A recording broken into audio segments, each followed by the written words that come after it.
Welcome to Biggest Spoilars, the destination for exclusive spoilers, latest updates. General Hospital spoilers allude that Britt Westbourne may confess Caesar Faison's final design details to Jason Morgan and eventually tell the whole story. Britt is still keeping some big secrets from Jason, so that's inescapably going to hamper their romantic future a bit. A good relationship has to be erected on trust, so that's what Britt indeed needs to trust Jason enough to be completely honest. Jason's tendency to put Carly Spencer first has been an issue for Britt, but he's also done a lot to prove Britt can count on him. However, you can go it's going to be Jason, if Britt's going to unmask the whole verity to anyone. GH suckers will recall that Britt got in over her head at the Five Poppies resort in Croatia, so Jason had to come to her deliverance. Now that Jen Sidwell is on the verge of backing Britt into a corner and forcing her to take Professor Henry Hank Dalton's place, she's bound to land in indeed further trouble. Rocco Falconeri could land in trouble as well, so that could be part of why Britt might come clean to Jason in the end. However, Britt may realize Jason can't duly help her unless he has all the data, if affects helical out of control. Jason isn't going to authorize of the mess Britt's caught up in, but he may understand her dilemma in the end. Britt's life has been at threat in further ways than one, so Jason will surely keep that in mind. Britt was nearly blown up during all the resort drama, but she's still involved in this Faison final design plot for some good reasons. The biggest bone. Maybe that without Britt's drug boluses, her Huntington's complaint could come back and progress fleetly. Between that and any fears that muscle bubble up about the peril to Rocco, there'll be a great deal at stake for Britt. Nonetheless, Britt may take the threat of telling Jason all the Faison design details, including the verity behind this mysterious situation with Nathan West. Britt can't keep quiet about what she knows indefinitely, so Jason may get updates on some jaw-dropping news as Britt lets it all pour out. General Hospital spoilers suggest this could potentially bring Jason and Britt closer down the road, so stay tuned. Nina and Drew meet at the Metro Court to bandy Willow. Drew sees Michael walk in and reveals that he's going to save Willow by telling the police that Michael shot him. Nina says nothing will buy this recently restored memory, and that this plan will boomerang, leaving Willow to rot in captivity. Nina says she's sick of his rescuer complex, but he warns her that if she wants back in Willow's life, she should start showing him some gratefulness. What does Sonny advise Michael not to do? Michael meets with his pater, who warns his son that Alexis is Willow's new attorney and is going to try to point the cutlet at him for Drew's firing. Sonny warns him that Alexis will use everything Willow's been through to her advantage. Michael becomes angry and harangues at everyone being sympathetic towards his partner, and Sonny points out that if Alexis puts him on the stage, and that angry tone comes out of his mouth, people will believe he could have shot Drew. Drew walks over to Michael and Sonny and gloats that he's about to subscribe the papers with Ronnie, making the Quartermain estate all his. He leaves them, and Sonny is proud of his son for not letting Drew bait him. Michael says it's going to be much harder not to say anything at the sanctioned signing over of the estate. Latterly, after Michael and Drew have left, Nina flags down Sonny, as there may be a way they can cover them both, Michael and Willow. Nina says there's a third suspect who could have shot Drew, someone nothing indeed suspects. Joey, is that you? At Bobby's, Emma tells Gio that it's time to expose Dalton and his unethical practices. She's going to stop by his office this autumn and thinks she needs to go alone, as she may need to flirt with him, and doesn't want Gio racing to save her if Dalton gets creepy. He tells her to text him and be safe. She kisses him on the impertinence before she leaves. Ronnie walks in, sees Jack at the counter, and says, "Joey?" He says his name isn't Joey, and she apologizes, allowing he was someone she used to know. He suggests perhaps they knew one another in another life and introduces himself, a nice little nod to one life to live there. Carly comes out, and Jack introduces Ronnie to Carly. Carly says she's heard about her from her son, Michael, who she's remonstrating out of his house to vend it to Drew. Ronnie ain't going to get into this and just wants to move on from then and that house, but Carly warns her the Quartermains won't let her move on. Ronnie approaches the counter, and Gio asks if he just heard right and if she's really dealing the estate. She says he is, and Gio begs her to reevaluate this as the QS are good people, indeed Tracy. He asks her to stop the trade, as that home and Monica earn better. Meanwhile, Jack and Carly sit down, and Carly hates that Michael is enduring another loss. She continues to fake leaning on Jack and threading him along, making him believe how important he means to her. Tracy gets help from Lucy of all people. At Lulu's, she tells Tracy, "Good morning and happy Halloween." And that's about all the Halloween we get, at least for moment. Lucy stops by, looks at all the boxes, and suggests someone needs help with an estate trade. Lulu heads out, and Lucy tries to vend Tracy on a new house. They end up rehashing Lucy's history with Alan, and Lucy says she, too, misses Alan, Lila, and Edward. Lucy tells Tracy she can't keep living in her grief and trying to face all this, flagging around to the boxes on her own. Tracy gets help from Lucy of all people. At Lulu's, she tells Tracy, "Good morning and happy Halloween." And that's about all the Halloween we get, at least for moment. Lucy stops by, looks at all the boxes, and suggests someone needs help with an estate trade. Lulu heads out, and Lucy tries to vend Tracy on a new house. They end up rehashing Lucy's history with Alan, and Lucy says she, too, misses Alan, Lila, and Edward. Lucy tells Tracy she can't keep living in her grief and trying to face all this, flagging around to the boxes on her own. Tracy knows Lucy loved her parents and Alan, and these boxes are all that's left wing of them. Lucy tells her in the end that a house is just a house, and her recollections live in her heart. Lucy begins looking through many of the boxes, and they memorize about the history. Martin makes a confession, just not the one we want to hear. Martin stops by Laura's office to make a concession. He explains that he was allured back into work with Drew, who's uniting with Sidwell to pass the Measure C action. Laura asks why he'd work for Drew again. Martin admits Drew's the worst, but nothing requires him to like his guests. Laura understands and just wants this Measure C agony to be over. Lulu stops by for some maternal advice just as Martin heads out. Lulu fills her mama in on Rocco's regale date with Britt and company, and that Charlotte helped him keep it from her. Lulu hates that her kiddies are walking on eggshells around her and aren't comfortable being honest with her. Laura suggests Lulu extend assignations to Britt and Valentine to meet with her and the kiddies, so that they see she's okay with this, no secrets are being kept, and the kiddies won't feel the need to hide effects from her. Lulu hates being the bigger person but thinks her mama is onto commodity. Latterly, Lulu stops by Bobby's and runs into Carly and Jack. Jack tells Lulu he has implicit information to bandy with her that involves Charlotte. Can Michael get through to Ronnie? Michael stops by the manse and runs into Ronnie. He explains he just came to say farewell to the house. He makes one last trouble to change Ronnie's mind about the trade, and suspects commodity further is going on. Ronnie cries that commodity differently is going on, but she's in too far over her head not to vent to Drew. Martin and Drew arrive at the manse before Ronnie can tell Michael anything differently. Drew says it must kill Michael that he's erecting his life in the same house that he participated with Willow and their kiddies. Ronnie yells at Drew that he's getting what he wants, so don't rub it in Michael's face. Michael asks Ronnie if she really wants to do this. You're fired. Well, kind of. Sidwell walks into Dalton's office with Britt and informs him that he's being replaced. Due to his failure to make progress, Dalton will be working under Britt, who's largely motivated to complete this task. He also expects them to bring this design to a nippy and successful end. Sidwell leaves Britt and Dalton to talk.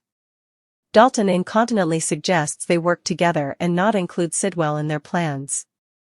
In the show's final moments, at Bobby's, Jack tells Lulu that Valentine wants another visit with Charlotte.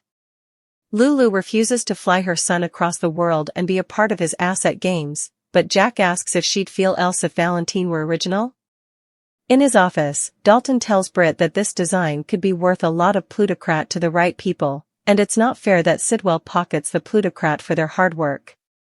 He suggests they take it to a third party. That's when Emma walks by and says, "Britch? What are you doing in Professor Dalton's office?" Sidwell stops by to see Laura in her office and pitches the idea to work together to save Port Charles.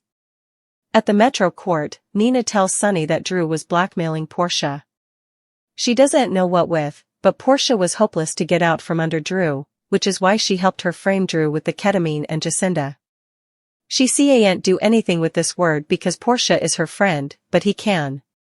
Ronnie and Drew subscribe away GH. At the Quartermain manse, Michael watches as Drew and Ronnie sit down to subscribe the papers. Over at Lulu's, Tracy goes through the boxes, constantly passing over the one with the will in it. Meanwhile, Drew signs the papers, also passes them to Ronnie, who hesitates. In the final seconds, Tracy looks into the right box and is stupefied to find Monica's will. The water in the font was still, a small, placid pool catching the muted light of the chapel. It held a promise, a silent vow of purity in a building so often witness to desperation and last rites. Today, however, it was meant for a beginning. A baptism. A sacred rite intended to wash away the original sin, to mark a soul as claimed by grace, to draw a line between a chaotic past and an orderly future. For the small gathering of family and friends, it was an island of tranquility in the turbulent seas of Port Charles. At the center of this island stood Sam McCall, holding her child, a tiny being swaddled in innocence. Beside her, Danny and Scout, her older children, fidgeted with a solemnity they only partially understood. And standing as a proud, if somewhat rigid, pillar was Jason Morgan. To any observer, he was the picture of the stoic, reformed protector. The sharp, calculating edge that usually defined him had been sheathed for this occasion. His posture, while still guarded, was softer at the shoulders. His eyes, so often chips of ice blue analyzing threats, held a rare, quiet warmth as they rested on the child.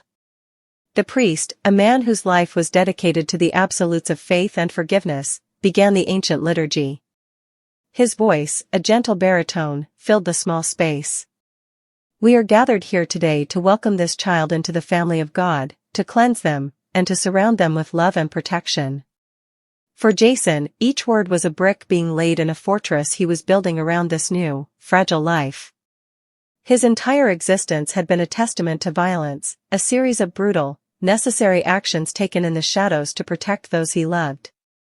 This child, this baptism, represented something different. It was a chance to preemptively shield an innocent from the darkness, not with a gun or a threat, but with faith, with light, with a sacred promise. It was a system of protection he couldn't enforce with his fists, and that made it both alien and profoundly desirable. Sam glanced up at him, her eyes shimmering with unshed tears of hope. She reached for his hand, her fingers lacing with his. The contact was electric, a conduit of shared purpose. Her touch seemed to say, "This is our fresh start. This is the world we are building, away from the violence."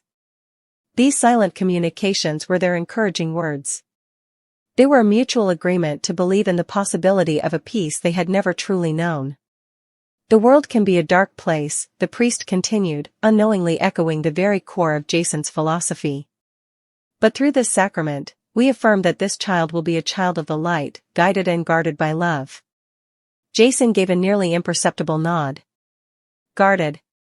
That was a word he understood. He would be that guard. He would ensure this child's life was different. The baptism was beginning, and with it, Jason Morgan began to believe, truly believe, in the possibility of his own redemption through the pristine future of this child. The cracks in the foundation, a whisper of doubt. But no fortress in Port Charles is ever truly impregnable. The threats are never external for long, they fester within, buried in secrets and lies. And on this day of all days, the foundation of Jason's carefully constructed new reality was about to be dynamited. Sitting in a back pew, far from the familial core, was Carly Corinthos. She was present, as she always was for family milestones, but her usual fiery confidence was absent. In its place was a pallor, a nervous energy that made her fingers twist the strap of her purse into a tight coil. She was the keeper of a secret, a terrible, devastating truth that she had buried deep, convinced it was for the good of everyone involved. She had wielded this secret as a weapon of protection, but like all such weapons, it had a dangerous recoil. Every encouraging word from the priest felt like a lash against her conscience. Every smile from Sam, every soft look from Jason, was an accusation. She watched them, this picture of a blessed family, and knew she was the architect of the earthquake that was destined to shatter them.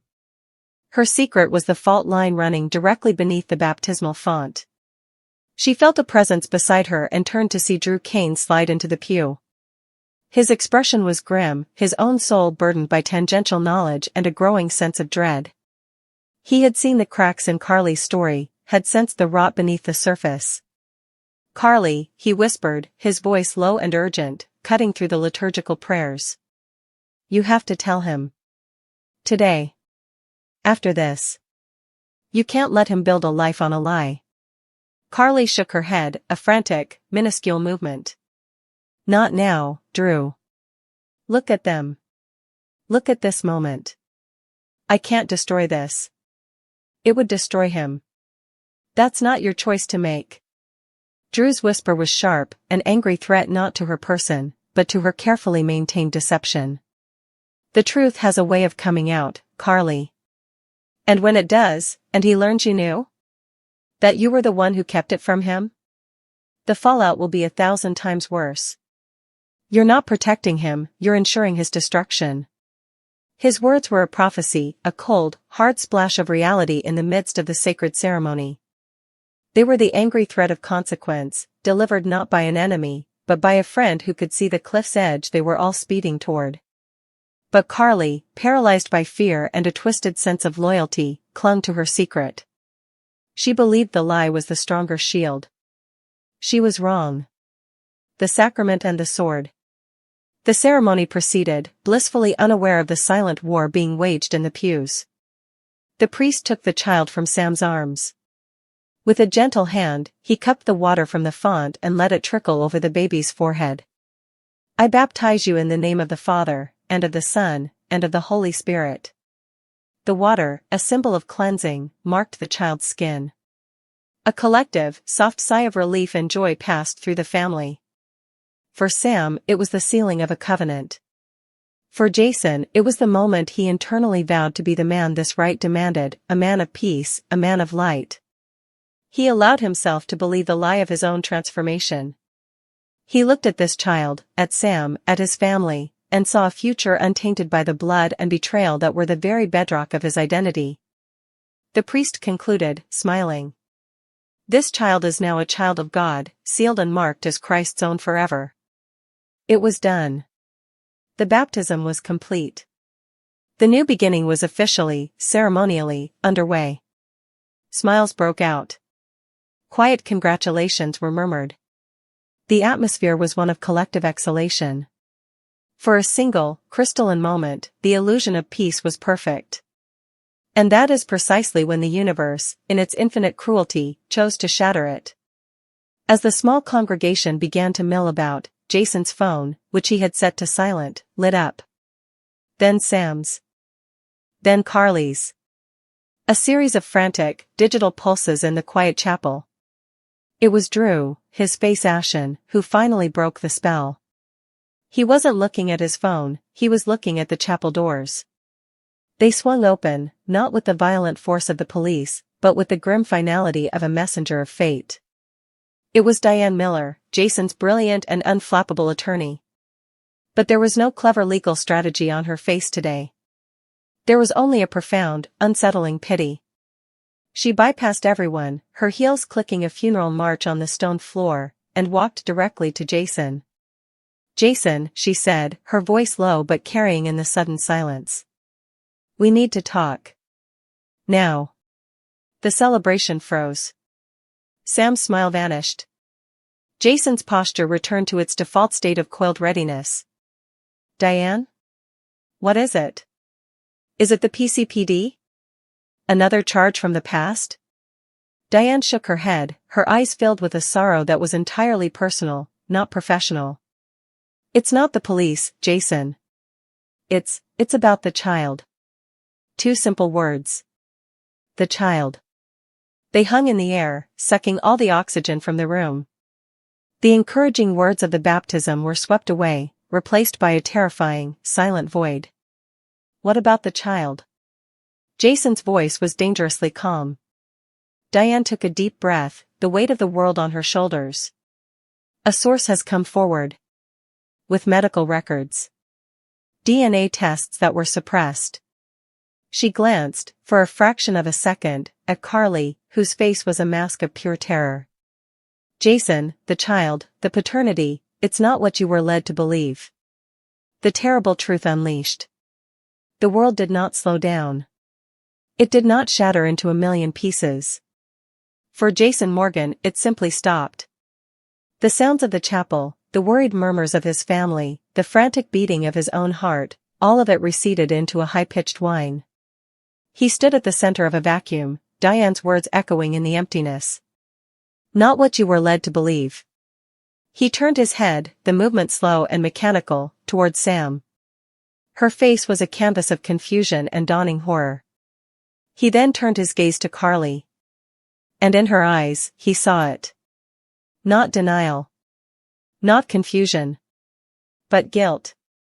A colossal, soul-crushing guilt that confirmed the truth before a single detail was spoken. Who? The word was a rasp, torn from a place deep within him. Who was the father, Diane? Diane, to her credit, did not flinch. She delivered the final, killing blow with the precision of a surgeon. The biological father is Drew Kane. The name landed not as a sound, but as a physical impact. Drew Kane. His twin brother.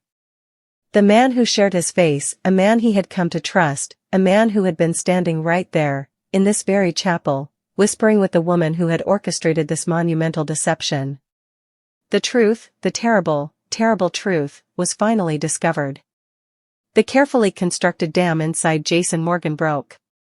The man of peace, the man of the light, the man who had just minutes ago vowed to be different, evaporated. In his place was the original article, the enforcer, the stone-cold killer whose rage was a force of nature.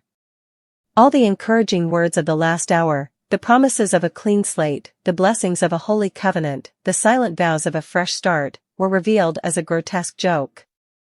The baptismal water on the child's head was not a blessing, it was a mockery. The sacred promise was a lie built upon a lie.